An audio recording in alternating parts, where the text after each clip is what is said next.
সবাইকে স্বাগত জানাচ্ছি আপনার মতের আজকের আয়োজনে পাওয়ার্ড বাই স্বপ্নধারা।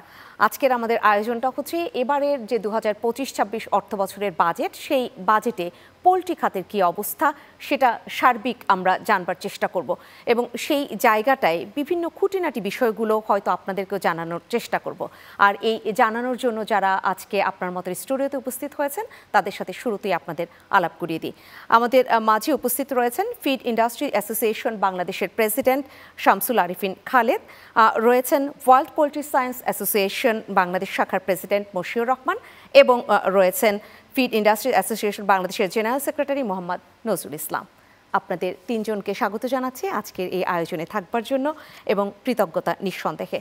দর্শক, আমি ফেরদৌস আহমেদ থাকছি আপনাদের সাথে পুরোটা সময় এই আলোচনায় এবং প্রতিদিনকার মতো আজও জানিয়ে দিতে চাই আমাদের এই আলোচনা আপনারা একই সাথে ফেসবুকে যুক্ত হয়ে দেখে নিতে পারবেন। facebook.com/channel9bd.tv-তে দেখতে পাবেন ইউটিউবেও youtube.com/@channel9bd-তে।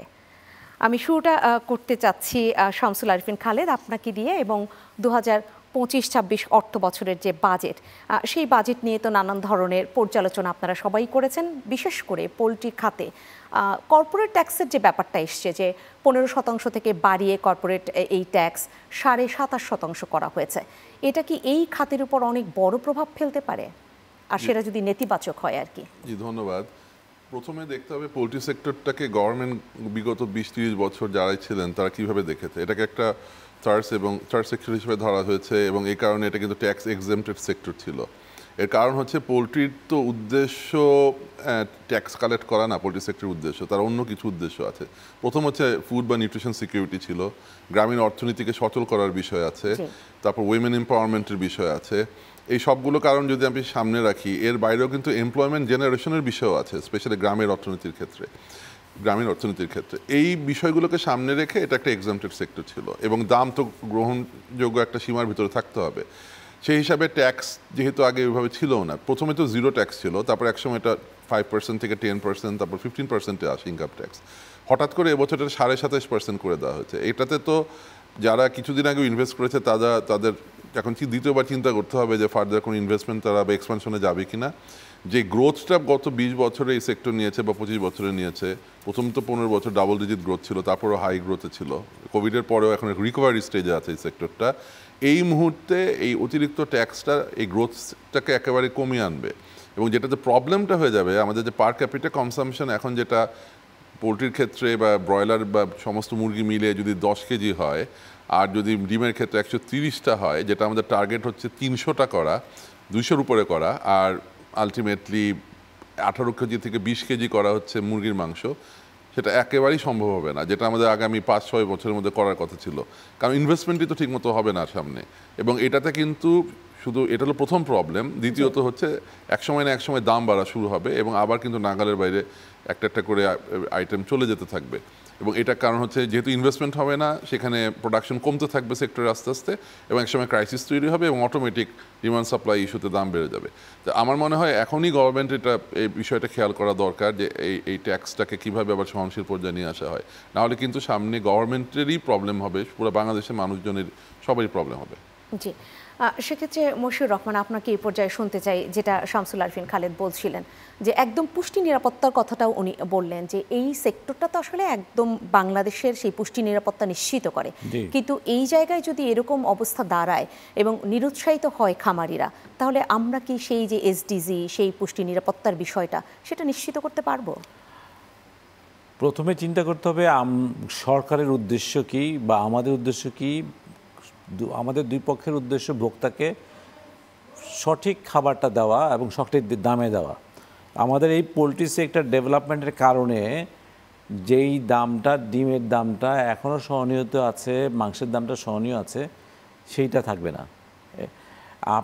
আমাকে যদি ভুল সিদ্ধান্ত দেওয়া হয়, যদি একটা সেক্টরকে গ্রো করার জন্য সাহায্য করা হয়, যার জন্য এক্সাম্পটেড সেক্টর 90-এর দশকের প্রথম মাঝামাঝি সময়ে কিন্তু এক্সাম্পটেড সেক্টর ঘোষণা করা হয়, তখন কিন্তু ডিম এবং বাচ্চা কিছু ইম্পোর্ট হতো, সেটাও কিন্তু এই বিএনপি সরকার তখন বন্ধ করেছিল যে না, বাইরের থেকে না, আমরা স্বয়ংসম্পূর্ণ। ওই বন্ধ করার কারণে কিন্তু দেশ আজকে স্বয়ংসম্পূর্ণ হয়েছে। এক্সাম্পটেড সেক্টর দেওয়ার কারণেই কিন্তু আবার সবাই এই সেক্টরে আসছে। এখন আপনি এক্সাম্পটেড সেক্টর উঠিয়ে দিয়ে 5, 10, 15 করলেন, 15 করে হঠাৎ করে বড় বড় কর্পোরেট কোম্পানির মতন 27-এ চলে যাবেন, যাদের প্রফিট মার্জিন হচ্ছে 15-20%। আমাদের প্রফিট মার্জিন আমরা 1.5 থেকে 2% পেলে we are very happy. So যেই জায়গায় যেই সেক্টরের প্রফিট মার্জিন হচ্ছে নেট প্রফিট মার্জিন 1.5 থেকে 2%, তাকে যদি 27% ইনকাম ট্যাক্স ধার্য করা হয়, তাহলে আমি তো নিরুৎসাহিত হব ইনভেস্টমেন্ট করার জন্য এবং নতুন উৎসাহিত আসবে না। যেহেতু এটা থ্রাস্ট সেক্টরের লোক আসতে চায় না। কেন অনেকেই এই সেক্টরে চলে আসে না? এই যে এত দাম গেল গত বছরের একটা সময়ে অনেক দাম বেরলো because of demand supply break করেছে। গত সরকারের সময় অস্বাভাবিক প্রেশার দেওয়া হয়েছিল এই সেক্টরটাকে, যার জন্য অনেকেই সেক্টর থেকে চলে গিয়েছিল। চলে যাওয়ার ফলে কিন্তু একটা সময় ডিম অ্যান্ড মাংসের গ্যাপ হলো, গ্যাপের কারণে দাম বেড়ে গেল। ওই যে একটা অস্বাভাবিক একটা চাপ দিয়ে কোনো কাজ করতে নাই। ঠিক এখন ট্যাক্সের যে চাপ দিবেন এইটাও ঠিক না। আমাকে যখনই ট্যাক্সের চাপ দিবেন আমি উৎসাহিত হয়ে আর ইনভেস্টমেন্ট করব তাহলে না। আত্মঘাতী সিদ্ধান্ত হচ্ছে না, অস্বাভাবিক আত্মঘাতী সিদ্ধান্ত। আমাদের উদ্দেশ্য হচ্ছে জনসাধারণকে অন্তত ডিম আর মাংসটা সঠিক দামে দেওয়া। আরেকটা চ্যালেঞ্জ ছিল আমাদের গুণগত মান নিয়ে। আমরা এখনও সেটা চ্যালেঞ্জ করে বলি যে আমাদের দেশে এখন যত মুরগির মাংস এবং ডিম হচ্ছে, গুণগত মান আগের চেয়ে অনেক ডেভেলপ করেছে। অ্যান্টিবায়োটিক ফ্রি ডিম এবং মাংস আমরা খাওয়াতে পারছি। এইটা হচ্ছে অলরেডি একটা অ্যাচিভমেন্টে চলে আসছি।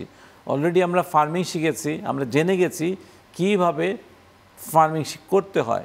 এই জানাটাকে হঠাৎ করে এখন ট্যাক্স এবং টার্নওভার ট্যাক্স এবং এআইটি, এই 3টা বাধা দিয়ে এই সেক্টরকে যদি এখন বিমুখ করা হয়, তাহলে যারা ইনভেস্টমেন্ট করতে চাচ্ছে নতুন করে তারাও আসবে না, আর যারা আমরা এখন আছি তারা হয়তো এক্সপানশনে যাব না। মোটা দাগে সংকটটা আমরা শুনে নিলাম, কিন্তু ছোট ছোট যে বিষয়গুলো আপনারা তুলে আনলেন সেগুলোও শুনবার চেষ্টা করব ধাপে ধাপে। মোহাম্মদ নজরুল ইসলাম, আপনার কাছে আসতে চাই। যদি এই পুষ্টি নিরাপত্তা নিশ্চিত করতে আমরা না পারি, আমরা ওদিকে এই সেক্টরটাকে একটা অবহেলিত সেক্টর হিসেবে বিবেচনা করি, তাহলে আমরা কিভাবে এগোবো? সেই জায়গায় কি এই সেক্টরটা আসলে বাংলাদেশে অনেক বেশি বিবেচ্য একটা সেক্টর কিনা, বা বিবেচনায় আরেকটু ঊর্ধ্বে তুলে ধরা দরকার কিনা? এই সেক্টরটা আসলে আমার পূর্ববর্তী একজন আলোচক বলেছে থ্রাস্ট সেক্টর। একটা জিনিস এই সেক্টরের বিশেষ বিবেচনায় দেখা উচিত, এখানে 60 লক্ষ লোক মানে কাজ করে, এবং 60 লক্ষ লোকের মধ্যে 40 লক্ষ হচ্ছে নারী। তো এই সেক্টর যদি কোনোভাবে ক্ষতিগ্রস্ত হয়, তাহলে আমরা যে নারীর ক্ষমতা, নারীর শিল্পায়নের কথা বলছি, এই সেক্টর কিন্তু নারীকে আপনার শ্রমিক হিসেবে তৈরি করে নাই। এই সেক্টর নারীকে তৈরি করেছে শিল্পোদ্যোক্তা হিসেবে। তো একজন নারী যখন শিল্পোদ্যোক্তা হয়, সে একটা ব্যবসার পাশাপাশি সে তার পরিবারের প্রোটিনের নিশ্চয়তা, সে ডিম বিক্রি করার আগে সে ডিমটা কিন্তু তার পরিবারের জন্য রেখে দেয়, এবং সে তার পরিবারের পুষ্টি নিরাপত্তা আগে নিশ্চিত করে। কোনোভাবেই যদি এই আত্মঘাতী সিদ্ধান্তের কারণে আপনার ট্যাক্সের এই একসাথে বড় উল্লম্ফনের কারণে যদি এই সেক্টর বাধাগ্রস্ত হয়, তাহলে এই নারীর কর্মসংস্থান, নারীর শিল্পায়ন কিন্তু বাধাগ্রস্ত হবে। তাহলে নানানভাবেই হচ্ছে। আপনি বললেন যে নারীর ক্ষমতায়ন নারীকে আসলে অর্থনৈতিক মুক্তি এনে দিচ্ছে, এক ধরনের সম্মান এনে দিচ্ছে, পাশাপাশি সে তার পরিবারের একদম পুষ্টিটা নিশ্চিত করতে পারছে, সেই দায়ভারও তিনি নিজের কাঁধে তুলে নিচ্ছেন। সে জায়গায় কি একদম নীতি নির্ধারণী পর্যায়ে যারা রয়েছেন আমাদের দেশের, তারা কি এই বিষয়টা খুব বেশি আমলে নিচ্ছেন না? আসলে বাজেট পূর্ববর্তী নীতি নির্ধারক মহলের সাথে আমাদের একাধিক বৈঠক হয়েছে। আমাদের যেটা আশ্বস্ত করা হয়েছিল যে এই ধরনের ট্যাক্সের, কর্পোরেট ট্যাক্সের কথা কখনো কোনো আলোচনাই আসে নাই, যে আপনাদের 15%, বরং আমাদের দাবি ছিল যে কর্পোরেট ট্যাক্সকে আরও একটু কমিয়ে আনা সহনশীল পর্যায়ে। যেহেতু থ্রাস্ট সেক্টর একসময় এটা ট্যাক্স ওয়েভার সেক্টর ছিল, আরও একটু কমায় এনে আমাদের ডিমের এবং মুরগির স্বয়ংসম্পূর্ণতাকে আমরা আরও সামনে যাতে এগিয়ে যেতে পারি, সেজন্য আমাদের প্রস্তাবনা ছিল। তো আমরা খুব বাজেট পরবর্তীতে আমরা খুব আশ্চর্য হয়ে লক্ষ্য করলাম যে একসাথে টার্নওভার ট্যাক্স বাড়িয়েছে, সাথে কর্পোরেট ট্যাক্স বেড়েছে, সাথে ভিডিএসের মতো বিষয়গুলো এসছে, যে যে 10% এই সেক্টরে আপনার আউটপুট ভ্যাট নাই, অর্থাৎ ইনপুট ভ্যাট আমি যদি ক্রয়ের ক্ষেত্রে যদি কাঁচামাল ক্রয় করার ক্ষেত্রে যদি ভ্যাট প্রদান করি তাইলে এটা আমাকে কস্টিংয়ে যোগ হবে। তো এখানে 10% যুক্ত করা হয়েছে। যদি 10% ভুট্টা এবং আটা ছাড়া যদি আমি 10% কস্ট যোগ করি আমার খাদ্যের দাম বাড়বে। দ্বিতীয়ত আরেকটা বিষয় যেটা আসছে, এটা একটা আমদানি নির্ভর শিল্প। সে আমদানি নির্ভর শিল্পতে আমদানি পর্যায়ে কিন্তু বিডিএস নাই, কিন্তু আমি লোকাল ক্রয়ের ক্ষেত্রে যদি বিডিএস থাকে তাহলে আমদানি কিন্তু আরও উৎসাহিত করা হবে। আমি তাইলে লোকাল সোর্স থেকে জিনিসপত্র না কিনে আমি আমদানি করার চেষ্টা করব। আমাকে আমদানি ক্ষেত্রে 10% একটা বড় কম্পোনেন্ট খরচের, 10% কস্টটা বাঁচানোর জন্য আমাকে আমদানির দিকে ঝুঁকতে হবে। তাহলে একসময় আমরা আমদানিকে নিরুৎসাহিত করেছি, যেটা মশিউর রহমান বলছিলেন, সেটাই যদি এখন আবার উৎসাহিত হয়ে যায় তাহলে সেটাও বুমেরাং হবে। আমি শামসুল আরিফিন খালেদ আপনার কাছে একটু এখানে আসতে চাই যে প্রস্তাবিত যে বাজেট আমরা পেয়েছি 2025-26 অর্থ বছরের, সেটা যদিও এখনও পাশ হয়নি, পাশ হয়ে যাবে, এবং সেই যে বাজেটের আগে যে প্রস্তাবনা, বাজেট পূর্ববর্তী যে আলাপচারিতা ছিল, সেইখানে কি আপনাদের প্রপোজালগুলো কোনোভাবে আমলে নেওয়া হয়নি, বা আপনারা কি এটা বোঝাতে পারেননি যে কর্পোরেট ট্যাক্সের মধ্যে এই খাতটাকে ঢালাওভাবে বিবেচনা না করলে বোধহয় ভালো হয়? আমাদের সাথে এর আগে যখন আমরা একাধিকবার বসেছি তখন যে কথাগুলো বলেছে তার কিছুটা কিন্তু এক্সিকিউশন বা এক্সিকিউটেড ছিল, মানে হয়েছে। যেমন টিডিএস কমানোর কথা ছিল, ট্যাক্স ডিডাক্টেবল অ্যাট সোর্স সেটা কমানোর কথা ছিল, নতুন কোনো ডিউটি দেওয়া হবে না, ইনডিরেক্ট ট্যাক্স বসবে না, এই ধরনের কথাগুলো ছিল। এগুলো কিন্তু অনেকটুকুই করা হয়েছে। আমার কাছে যেটা মনে হয়েছে সমস্যাটা সমন্বয়ের। এখানে ট্যারিফ কমিশন যে প্রস্তাবনাগুলো দিয়েছিল এর মধ্যে এআইটির বিষয়টা ছাড়া বাকিগুলো কিন্তু শোনা হয়েছে, কিন্তু ডিরেক্ট ট্যাক্স শর্ত সাপেক্ষের, কারণ ওনারা সোয়াবিনের ট্যাক্স বাড়াবে এক দলকে সুবিধা দিবে বলে। হ্যাঁ, কিন্তু সেই একটা দলকে সুবিধা দেওয়ার জন্য আমাদের এটা কিছুটা শুনেছে, পুরোটাও না। এবার আলটিমেটলি যেটা হয়েছে এখানে অনেক একটা বিরাট পলিটিক্যাল, মানে ওই পলিটিক্যাল না, মানে আমাদেরকে একটা গেমের মধ্যে ফেলে একটা সুবিধা দিয়ে বলে কিন্তু অস্বাভাবিকভাবে অন্য অন্য অসুবিধাগুলো। এখানে আমার কাছে যেটা মনে হচ্ছে বিরাট সমন্বয়হীনতার বিষয়। এখন যেটা হচ্ছে এনবিআর এর আন্ডারে তো একাধিক ডিভিশন আছে, তা না, তাদের মধ্যে একটা সমন্বয় থাকতে হবে। কারণ আমি যখন একটা সেক্টরকে আমি কোনো সুবিধা দিতে যাব, হোলিস্টিকলি চিন্তা করতে হবে যে এন্ড অফ দ্য ডে সে সুবিধাটা পাচ্ছে কিনা। আমি একদিক দিয়ে সুবিধা বাড়িয়ে দিয়ে যদি আরেক দিক দিয়ে সুবিধা কমিয়ে দিই, আপনাদের ধরেন আমি একটা বেতন সেট করবো কোনো একটা কোম্পানির, আমি কিছু কিছু ক্ষেত্রে আমি বেতন বাড়িয়ে দিলাম, আবার কোনো কোনো বেতনের কম্পোনেন্ট আমি বেতন কমিয়ে দিলাম, তাহলে তো তারা আর সামগ্রিকভাবে বেতন বাড়বে না।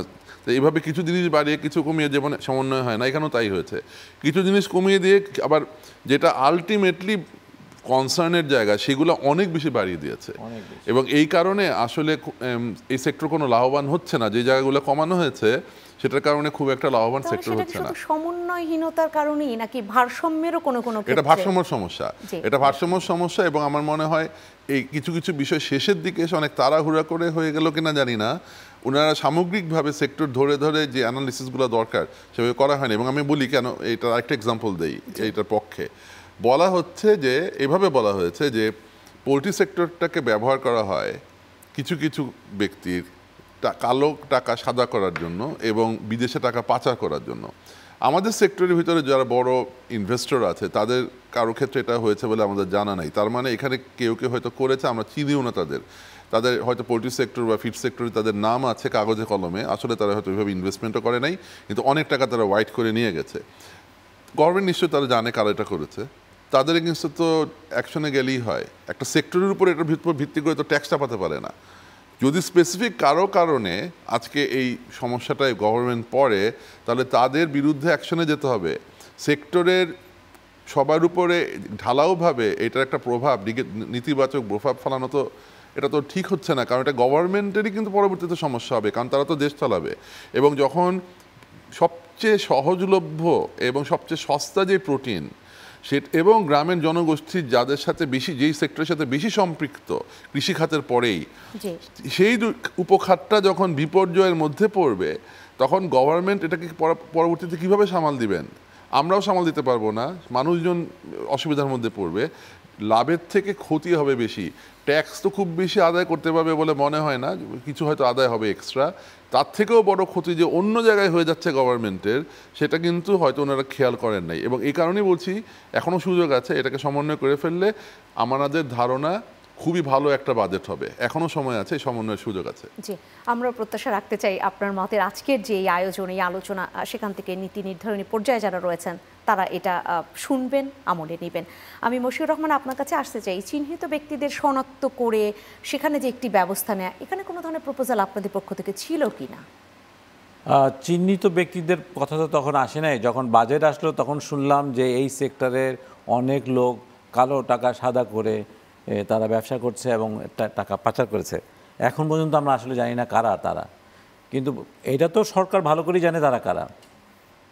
কোনো দেশকে কখনোই গুটি কয়েক লোকের জন্য থমকে দেওয়া উচিত না। একটা দেশকে আমি বলবো, আমাদের সেক্টর এই দেশের প্রধান প্রোটিনের যোগানদাতা।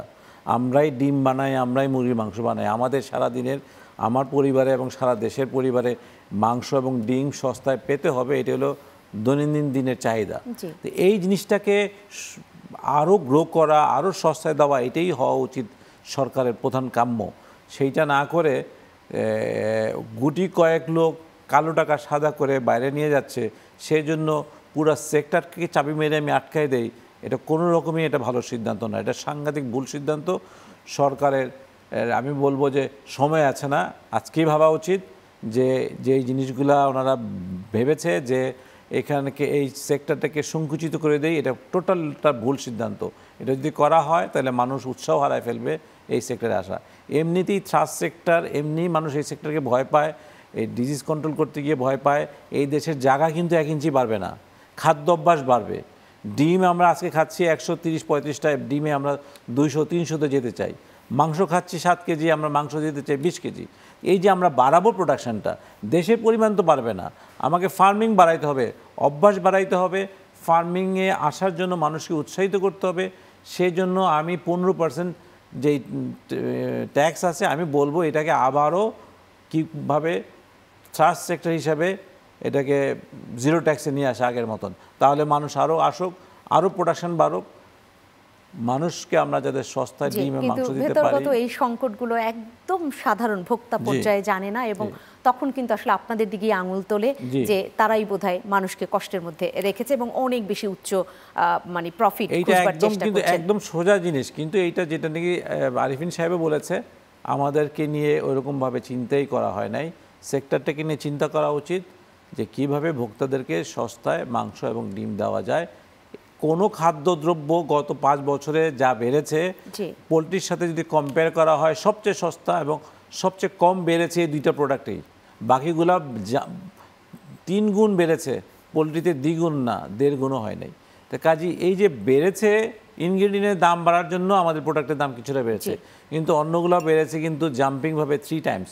তো কাজী এটাকে সহনীয় পর্যায়ে রাখতেই হবে। কিন্তু এই সংকটগুলো যদি সংকটময় থেকে যায়, দিন শেষে আসলে সরকারকেও এটা পোহাতে হবে, কারণ জনসাধারণ এমনিতেই মূল্যস্ফীতি। আমি বিরতি শেষ করে এসে নিঃসন্দেহে আপনাদেরকে আবারও শুনবো।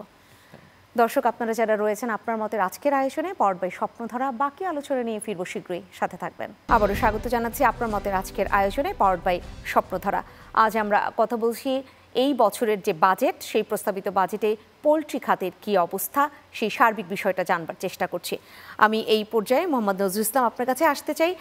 যেখানে বিরতির আগে শেষ করেছি সেখানেই ছোট্ট করে একটু আলাপটা শুনতেই চাই আপনার কাছ থেকেও, যে মূল্যস্ফীতির যে অবস্থা, বাজেটের একটি বড় গুরুত্বপূর্ণ জায়গা হচ্ছে মূল্যস্ফীতি কমিয়ে নিয়ে আসা, কিন্তু পোলট্রি খাতটা যেটা অনেক বেশি গুরুত্বপূর্ণ, সেটাতে যদি খুব বেশি দৃষ্টি ফেলা না হয়, সেই মূল্যস্ফীতি আমরা কি রাখতে পারবো বা সেই টার্গেটে পৌঁছাতে পারবো কিনা? একেবারেই অসম্ভব। এই মুহূর্তে যদি আপনি ডিম, দুধ অথবা মুরগির মাংস, যেটাই আমরা উৎপাদন করি, বাজার দর বিশ্লেষণ করেন, তাহলে পৃথিবীর যে কোনো দেশের তুলনায়, আমরা আমদানি নির্ভর শিল্প, তারপরেও পৃথিবীর যে কোনো দেশের তুলনায় বাংলাদেশের সবচেয়ে সস্তা দামে এখন মুরগি, ডিম খেতে পারছে ভোক্তারা। এই অবস্থা যখনই আপনি করের বোঝা চাপাই দিবেন, যখনই আপনি এক্সট্রা ভিডিএস চাপাই দিবেন এই শিল্পের পরে, তখন এই অবস্থাটা থাকবে না। আমরা এখন বলছি যে আমাদের বিডিএস, আমাদের এআইটির কারণে আমাদের যে কস্ট বাড়ছে, আপনারা কিছুদিন পরে হয়তো খেয়াল করবেন যে এই শিল্প থেকে যখন উদ্যোক্তারা সরে যাচ্ছে, তখন যখন ডিমের দাম, যখন মুরগির দাম বাড়বে, তখন আবার একটা কথা আসবে যে এই শিল্প মালিকরা সিন্ডিকেট করে দাম বাড়াচ্ছে। বিষয়টা ওরকম না।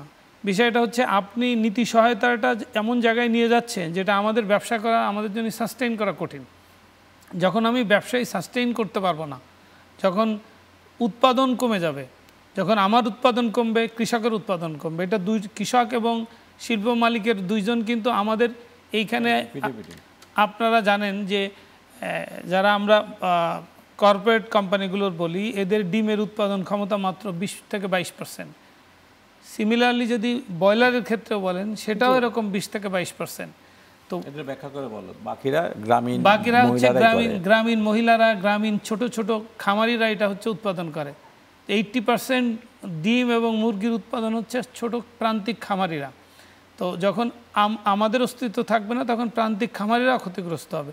তো উভয় পক্ষ যখন ক্ষতিগ্রস্ত হবে, আলটিমেটলি শিল্প পিছনে হাঁটবে, এবং শিল্প যখন পিছনে হাঁটবে, শিল্প যখন সংকুচিত হবে, তখন ডিমের দামও বাড়বে, মুরগির দামও বাড়বে।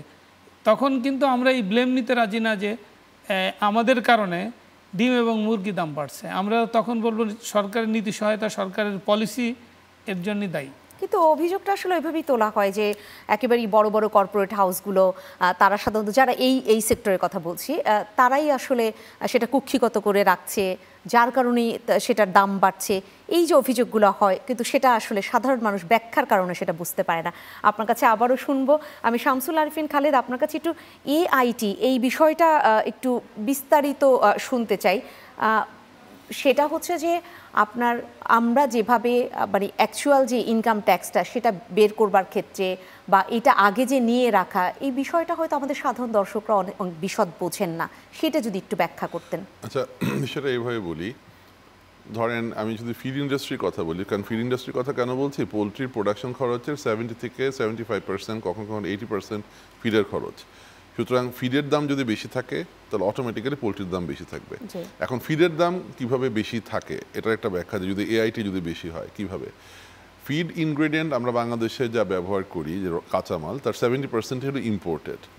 এখন আপনি দেখেন, হিসাব করেন, আমরা যদি 70% ফিড মিলরা যদি 70% আমি ইম্পোর্ট করতে যাই র মেটেরিয়াল, এবং সেটার মধ্যে যদি আমি 5% যদি আমি এআইটি দেই, তাহলে 70%-এর উপর 5%, তার মানে এখানে আপনার 3.5% ওভারঅল, 75% হচ্ছে 3.5%। তার মানে আপনার রেভিনিউয়ের 3.5% আপনার এআইটি নিয়ে যাচ্ছে। ফিড ইন্ডাস্ট্রিতে গ্লোবালি, এটা শুধু বাংলাদেশ না, গ্লোবালি, আমি ইউএসের ডেটাও দিতে পারবো, অন্যান্য যে কোনো দেশের ডেটা দিতে পারবো, প্রফিট মার্জিন থাকে হচ্ছে 2% থেকে 4%। মানে আপনি যা রেভিনিউ করবেন তার 4% সর্বোচ্চ প্রফিট হবে অ্যাভারেজে, কখনো বেশি হবে কখনো কম হবে, বাট অ্যাভারেজে 4%, এটা সর্বোচ্চ। বাংলাদেশের ক্ষেত্রে সেটা আমাদের জানা মতে 2 থেকে 3%। তো আপনি রেভিনিউর 3% কিন্তু আপনার প্রফিটই হয়। এখন আমি একটু আগে বললাম 70% যদি আপনি ইম্পোর্ট করেন এবং সেটার যদি আপনি 5% এআইটি দিয়ে দেন, তাহলে অলরেডি আপনি 3.5% সে ইনকাম ট্যাক্স হিসাবে কেটে নিয়েছে রেভিনিউর। তো রেভিনিউর 3.5% তো আপনার প্রফিটই হয় না, অথচ ইনকাম ট্যাক্স আগে থেকে কেটে নিয়ে গেছে। এখন এটা কোনোদিন সম্ভব? ইনকাম ট্যাক্স তো হয় ইনকামের উপর। সেই হিসাবে আমাদের যদি যখন 15% ট্যাক্স ছিল, তখন আপনার ইনকামের ইনকাম যদি হয় 3%, তার 15% আপনার ট্যাক্স দেওয়ার কথা। তার মানে এটা 0.45% হওয়ার কথা। সোজা কথা, রেভিনিউর 0.45% হচ্ছে আপনার ট্যাক্স হওয়ার কথা। সেখানে রেভিনিউর 3% ট্যাক্স নিয়ে যাচ্ছে আগেই। তো আপনার রেভিনিউর কত পার্সেন্ট, সে আপনার ইনকাম ট্যাক্স যেটা আপনার হওয়ার কথা, তার আপনার কখনো কখনো 7-8 গুণ বেশি আগেই তারা ট্যাক্স নিয়ে যায়। অর্থাৎ অ্যাডভান্স যেটা কেটে রাখলো, ওইটার হিসাব পরবর্তীতে আনা হচ্ছে, কিন্তু আপনি বলেন ওটা পরে অ্যাডজাস্ট করবে কিভাবে? আপনি যদি আজকে ধরেন আপনার 10 কোটি টাকা ট্যাক্স হয়েছে, ওরা আপনার কাছ থেকে 60 কোটি টাকা কেটে নিয়ে গেছে আগেই, তাহলে আপনি তার কাছ থেকে 50 কোটি টাকা পান। বাংলাদেশে প্রথমত যখন 60 কোটি টাকা কেটে নিবে, তখন এই যে এক্সট্রা কস্ট আপনার পকেট থেকে গেল না, আপনার তো এমনি এটার কারণে দাম বাড়বে, কারণ আপনার পকেট থেকে যখন কোনো এক্সপেন্ডিচার হিসেবে আগে কেটে নিয়ে যায় তখন অটোমেটিক সেই কস্টটা আপনার শেয়ার করবেন না, আপনার কাদের উপর তো শেয়ার করবো, আমি প্রাইসে অ্যাডজাস্ট করবো। তো প্রথমেই তো দাম বেড়ে গেল এক ধাক্কায়। দ্বিতীয়ত কেন এটা পরবর্তীতে এই 50 কোটি টাকা আপনি সমন্বয় করবেন, আপনি যখন গভর্নমেন্টকে বলবেন আমাকে এখন 50 কোটি টাকা ফেরত দেন, আমার তো 10 কোটি টাকা ট্যাক্স হয়েছে, আপনি তো 60 কোটি টাকা কেটে ফেলেছেন, 50 কোটি টাকা ফেরত দেন। এই 50 কোটি টাকা ফেরত পায় নাই বা অল্প অল্প করে অ্যাডজাস্টেড হয়েছে, এখনও অনেক কোটি টাকা বাকি আছে, শয়ে কোটি টাকা ফিড মিলাররা গভর্নমেন্টের কাছ থেকে এখনো পায়, অ্যাডজাস্ট হয় নাই। সেইটার ব্যাপারে তারা কোনো ধরনের আগ্রহ দেখাচ্ছে না কত, মানে গভর্নমেন্ট ওনাদের কাছে কোনো প্ল্যানই নেই এটার দেওয়া, মানে এটার ব্যাপারে ওনারা কোনো পরিকল্পনা করেননি। কিন্তু ওনাদের তো ফান্ড, আচ্ছা বাংলাদেশের তো বাজেট তো সারপ্লাস বাজেট না, ডেফিসিট বাজেট। এমনি তারা তাদের কালেকশন যেটা হয় সেটাই তারা করতে পারে নাই। আপনার কি ধারণা তারা কালেকশন, যাদের থেকে কালেকশন করতে পেরেছে সেটা আবার ফেরত দিতে পারবে? তাদের তো এমনি ডেফিসিট বাজেট, তারা এটা কীভাবে ফেরত দিবে? তারা তখন কীভাবে বলে ঠিক আছে আগামী বছর থেকে অ্যাডজাস্ট করবো, তারপরের বছর থেকে অ্যাডজাস্ট করবো, এইভাবে ভবিষ্যতের কথা বলতে থাকে। কিন্তু টাকা তো যেটা জমা হয়ে আছে আমাদের টাকা তো ফেরত পাচ্ছি না আমরা, তো সেটা হলো রিয়েলিটি। এই কারণে এআইটিটাকে আমরা অতীতে যা হয়েছে ভবিষ্যতে যাতে না হয় এই কারণে আমরা বলেছিলাম 5% এআইটিটা 1% বা 0.5% নিয়ে আসতে। যদি 0.5% না হয় ঠিক আছে 1% পর্যন্ত থাকুক, তাহলে ভবিষ্যতে আর এই বিপদে আমরা পড়তাম না, কিন্তু ঠিক হবে এবং হিসাবটা তখন টাই মিলে যেত। কিন্তু আনফর্চুনেটলি এবার টিডিএস অ্যাডজাস্ট হলেও এআইটিকে অ্যাডজাস্ট করা হয় নাই। এআইটি যেই 5% ছিল সেই 5%ই রয়ে গেল। এটা আমাদের অনেক সমস্যায় পড়তে হবে, অনেক সমস্যায় পড়তে হবে। জি মশিউর রহমান, আপনার কাছে এই বিষয় শুনতে চাই। কিন্তু যেটা কালেক্ট করেছে সে এমনিতেই তো আমাদের রেভিনিউ কালেকশন অনেক খারাপ, সেটা দিবে না, কিন্তু না দিয়ে অন্যদিকে যে একটা বড় ধরনের ক্ষতি হয়ে যাচ্ছে সেটা কি আমাদের দিন শেষে ভোগাচ্ছে না? দিন শেষে তো অবশ্যই ভোগাচ্ছে। ওই যে এই বছর যদি বলা হয় আগামী বছর মানে আমি তো গত 10 বছর যাবত দেখছি 5% করে দিয়ে আসছি, আমাকে তো কমে নেই, সবসময় বেড়ে জমা হচ্ছে।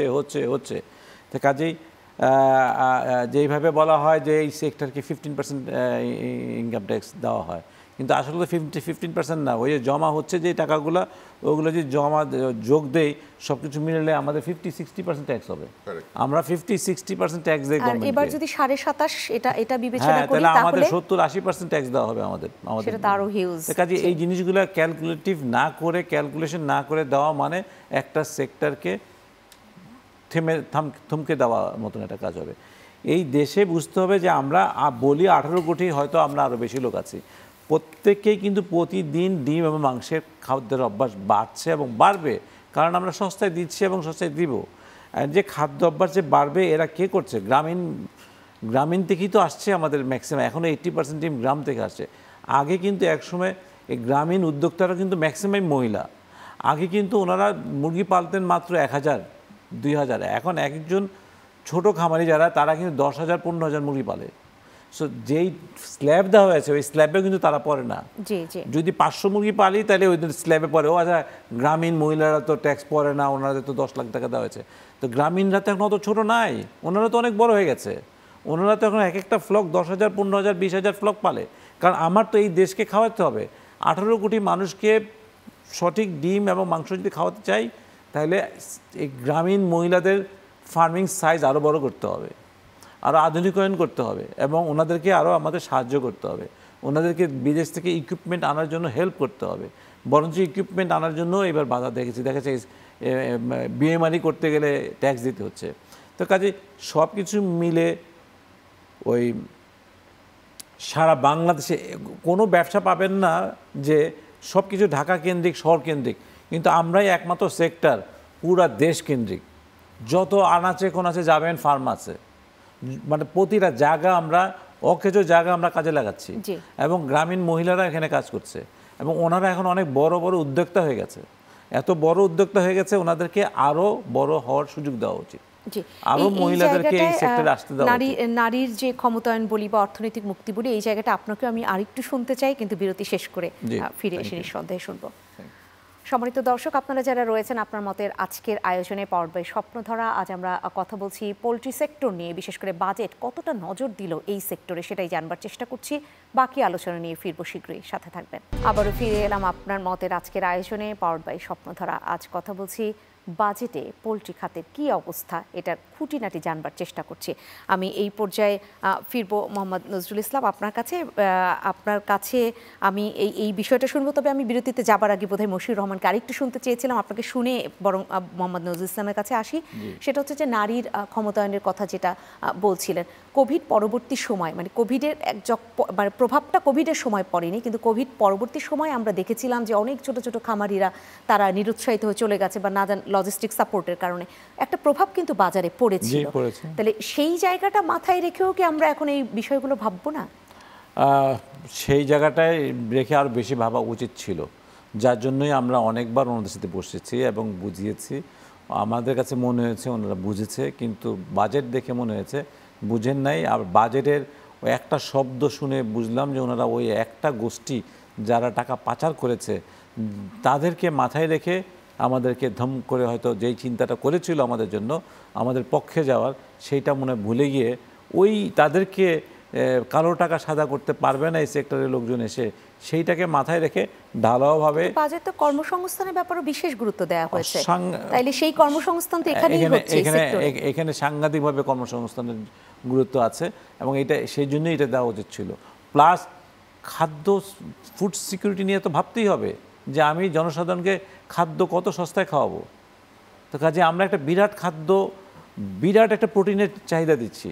তো কাজেই সেক্টরকে আরও কর্মজীবী করা, এখানে আরও লোক ইনভেস্ট করা এবং খাদ্যকে সস্তায় রাখা এবং সঠিক মাত্রায় খাদ্যকে তৈরি করার জন্য আরও সাহায্য করা, এটা আমি মনে করি এই বাজেটের চিন্তা থাকা উচিত ছিল। 2026 আমাদের গ্র্যাজুয়েশন সেটা মাথায় রাখলেও আসলে বিশেষ গুরুত্ব দেওয়া উচিত, আপনাদের বক্তব্য থেকে সেটা সুস্পষ্ট।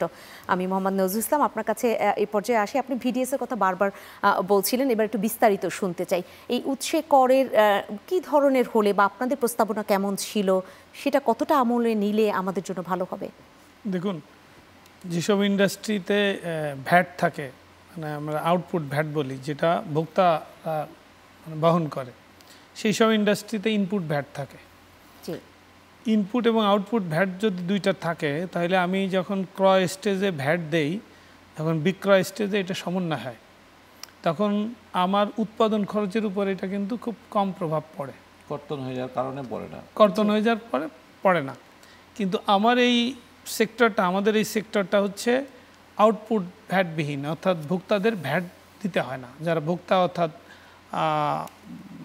ফিড ব্যবহারকারী, উৎপাদনকারী আছে, তাদের ডিম এবং মুরগি উৎপাদনকারী আছে, তাদের ভ্যাট দিতে হয় না খাবার কেনার ক্ষেত্রে। আমি যখন খাবার তৈরি করছি, যদি আমাকে 10% মানে উপকরণ কেনার ক্ষেত্রে আমাকে ভ্যাট দিতে হয়, তাহলে এটা আমি সমন্বয় করব কোথায়? সেটা তখন আমার মূল্য, আমার জিনিসের, আমি যে জিনিসটা তৈরি করছি, খাবার তৈরি করছি, সেই খাবারের মূল্য বাড়বে। আমাদের আরফিন সাহেব বলেছে যে আমাদের মুরগি এবং ডিম উৎপাদন প্রায় 78 থেকে 80% প্রায় হচ্ছে খাবারের অবদান। তো 70-80%-এর যদি 10% আমাকে ভিডিএস দিতে হয়, তাহলে ডিমের দাম প্রায়, প্রতিটা ডিমের দাম প্রায় 1 টাকা থেকে 1.5 টাকা এমনিই বেড়ে যাবে। মুরগির দাম প্রায় 8 থেকে 9 টাকা কেজিতে বেড়ে যাবে। তাহলে এটা একটা মানুষ সামনে দেখবে কি, যে একটা দামের অবস্থা ছিল, তার থেকে হঠাৎ করে 10 টাকা দাম বেড়ে গেছে, হঠাৎ করে মুরগি ডিমের দাম 1.5 টাকা বেড়ে গেছে। তখন পাবলিকের পারসেপশানটা আসবে যে আমরা ইচ্ছে করে সবাই মিলে ডিমের দাম বাড়িয়েছি। আর আপনি জানেন যে এইখানে মাত্র 20% উৎপাদনকারী কর্পোরেটরা, বাকি 80% হচ্ছে কৃষক, প্রান্তিক কৃষক, যারা গ্রামে গঞ্জে উৎপাদনে আছে। তো এইখানে সিন্ডিকেট করার তো কোনো সুযোগই নাই। 80% কৃষক উৎপাদন করার সুযোগই নাই। আমরা যখন বেশি দামে খাবার বিক্রি করব, কৃষক যখন বেশি দামে খাবার কিনবে, তার উৎপাদন খরচ বাড়বে, সে তখন বেশি দামে মুরগি বিক্রি করবে অথবা ডিম বিক্রি করবে। প্লাস ওনার প্রশ্নটা যেটা ছিল টিডিএস 10%, আসলে যে কৃষক যার কাছ থেকে ধানের কুড়া কিনি, যার কাছ থেকে ভুট্টা কিনি, তার তো টিডিএস ডিডিএস ইনকাম ট্যাক্স কিছু নাই, সে কোত্থেকে দিবে? পরে এটা আমাদেরকে ম্যানেজ করতে হয়। দেখা যে ম্যানেজ করার সিস্টেম দিয়ে তো সিস্টেম হবে না, এখানেও সঠিক চিন্তা করা হয় নাই। আমাকে আবারও ইম্পোর্ট ওরিয়েন্টেড চিন্তা ফেলে দেওয়া হয়েছে।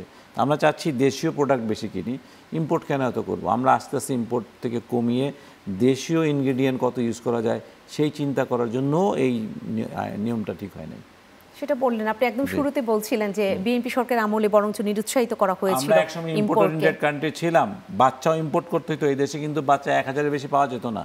জি, ডিমও ইম্পোর্ট করে খেয়েছি। এখন আমরা এই দেশ থেকে বাচ্চা এক্সপোর্ট মাঝে মাঝে করতে পারছি, এখন ক্রাইসিস কোভিডের কারণে পাচ্ছি না। ডিমও আমরা ইনশাআল্লাহ খুব শীঘ্রই এক্সপোর্ট করতে পারবো যদি সরকার নীতিমালা সাহায্য করে। তো যেই দেশ ইম্পোর্ট ওরিয়েন্টেড ছিল বাচ্চা এবং ডিম, সেই দেশ কিন্তু অলরেডি আমরা কিছু মাংস এক্সপোর্ট করা শুরু করেছি এবং খুব শীঘ্রই হয়তো আমরা ডিম এবং বাচ্চা এক্সপোর্ট করব। আর ফিড তো আমরা ইন্ডিয়ার মতন দেশে এক্সপোর্ট করেছি। ইন্ডিয়া থেকে ভুট্টা সোয়াবিন কিনে এনে আবার ইন্ডিয়াকে আমরা ফিড এক্সপোর্ট করেছি। জি, বিকজ অফ গুণগত মান ওদের চেয়ে আমাদের ভালো। সেক্ষেত্রে মানে আপনাদের বক্তব্য থেকে এটা একদম প্রতীয়মান হয় যে অনেক ছোট ছোট আশা জাগানিয়া তথ্য রয়েছে যদি একটু এই সেক্টরকে বিশেষভাবে নজর দেওয়া হয়। আমি শামসুল আরিফিন খালেদ, যেহেতু শেষের দিকে চলে এসেছি আলোচনার, আপনার কাছে একটু শুনতে চাই আপনারা যে ধরনের দাবি দাওয়া পেশ করেছেন বা প্রপোজাল দিয়েছেন সেগুলো যদি মেনে নেয় বা সেগুলো যদি আমরা বাজেটে দেখি যে পাশ হওয়ার আগে সেগুলো ওখানে অনেক বেশি বিবেচিত হয়েছে, তাহলে কি দামটা সহনীয় পর্যায়ে আসবে বা সেই গ্রামীণ আরও যারা রয়েছেন তারা অনেক বেশি উৎসাহিত হবেন কিনা এই সেক্টরে কাজ করবার ক্ষেত্রে? জি, একটা তো হচ্ছে ফিসকাল পলিসি নিয়ে এখন কথা হচ্ছে, আমরা বাজেট নিয়ে কথা বলছি, বাট বাজেট ছাড়াও গভর্নমেন্টের আরও দু একটা জায়গা আছে যেখানে কিছু কন্ট্রিবিউট করার জায়গা আছে, বিশেষ করে পলিসি সাপোর্টের বিষয় আছে। প্রথমে একটা বিষয় একদম ক্লিয়ার হওয়া দরকার, বাংলাদেশ আজকের থেকে 30 বছর আগে, মানে 25 বছর আগে অ্যাটলিস্ট, যেখানে 1 কেজি উৎপাদন করত ব্রয়লার মুরগি বা তার থেকেও কম এবং 30টা ডিম যেখানে উৎপাদিত হতো পার ক্যাপিটা, এখানে 1 কেজি হচ্ছে পার ক্যাপিটা কনসামশন, সেটা 10 গুণ হয়েছে। আর ডিমের ক্ষেত্রে তো 30টার থেকে এখন 130টার মতো হয়েছে। এটা সম্ভব হয়েছে গভর্নমেন্টের সাপোর্টের জন্যই। বিভিন্ন সময় গভর্নমেন্ট কিন্তু সাপোর্ট দিয়ে গেছে এবং এই কারণে ইনভেস্টমেন্ট উৎসাহিত হয়েছে, নাম্বার 1।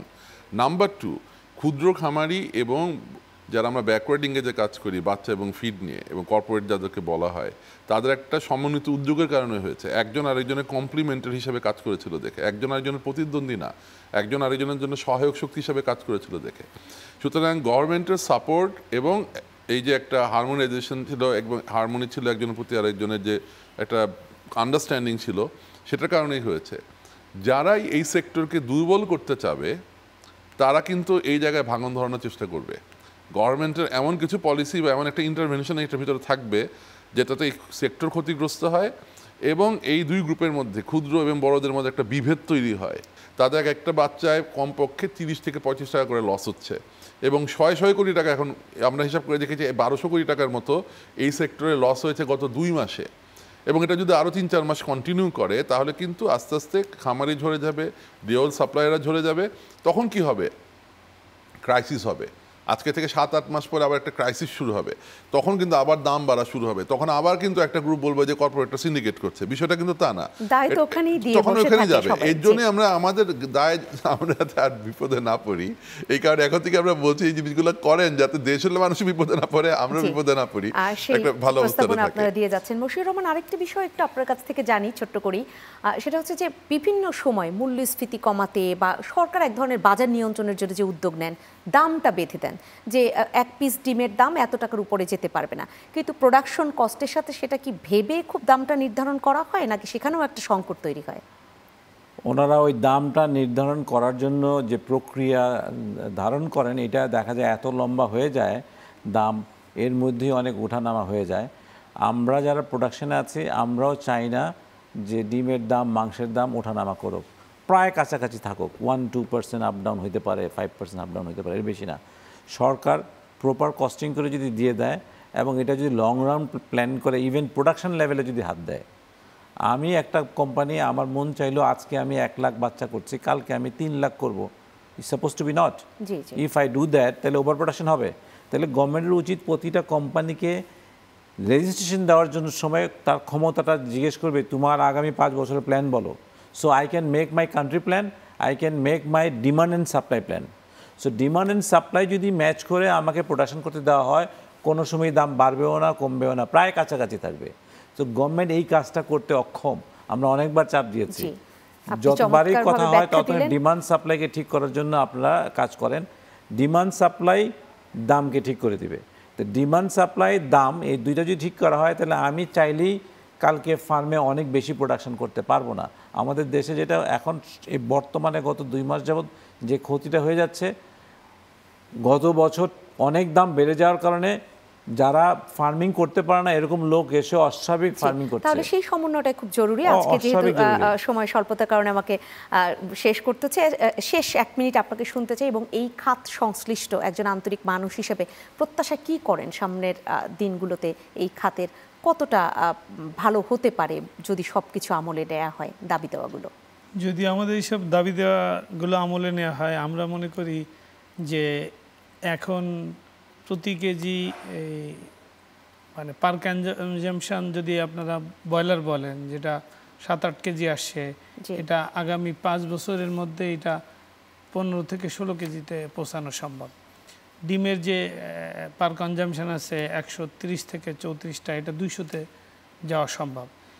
এটা হচ্ছে একটা দেশের নিয়ামক যে কোন জাতি কতটা প্রোটিন কনজামশন করছে, এবং যদি এই একটা জাতির আপনি দেখেন যদি যে জাতির বেশি প্রোটিন কনজামশন সেই জাতি কিন্তু তত মেধাবী। তা আপনি মেধাবী জাতি গড়তে গেলে প্রোটিনের কোনো বিকল্প নাই। তো প্রোটিনের যেহেতু বিকল্প নাই, আমরা সামনে মেধাবী জাতি হিসেবেই পরিচিত হতে চাই। তাহলে প্রোটিন এটাকে প্রোটিন সেক্টর হিসেবে বিবেচনা করে নিতে সহায়তা করা উচিত। আজকে শিশু সেই হচ্ছে প্রোটিনের মাধ্যমে বেড়ে উঠবে মেধায় এবং শারীরিক গঠন, সব দিকে শারীরিক মানসিক গঠন, এবং সেই জায়গায় আমরা নিঃসন্দেহে বাংলাদেশকে তো একটা জায়গায় পৌঁছাতেই চাই। এই সেক্টরও সেখানে অনেক বেশি উপেক্ষিত না হয়ে বিবেচিত হবে, সেই প্রত্যাশা রেখে আজকে এখানেই শেষ করছি। অসংখ্য ধন্যবাদ জানাচ্ছি শামসুল আরিফিন খালেদ আপনাকে, মশিউর রহমান আপনাকে অসংখ্য ধন্যবাদ, মোহাম্মদ নজরুল ইসলাম আপনাকে অসংখ্য ধন্যবাদ। সম্মানিত দর্শক, আপনাদেরকে অসংখ্য ধন্যবাদ। আজকে আপনারা আমাদের সাথে ছিলেন, বিশেষ করে যারা পুরোটা সময় ছিলেন তারা পোলট্রি খাত নিয়ে অনেক কিছু জানতে পেরেছেন, আমরাও জানাবার চেষ্টা করেছি। নিঃসন্দেহে অন্য কোনো প্রসঙ্গ নিয়ে আবারও ফিরে আসবো। দেখতে চোখ রাখবেন চ্যানেল 9-এর পর্দায়।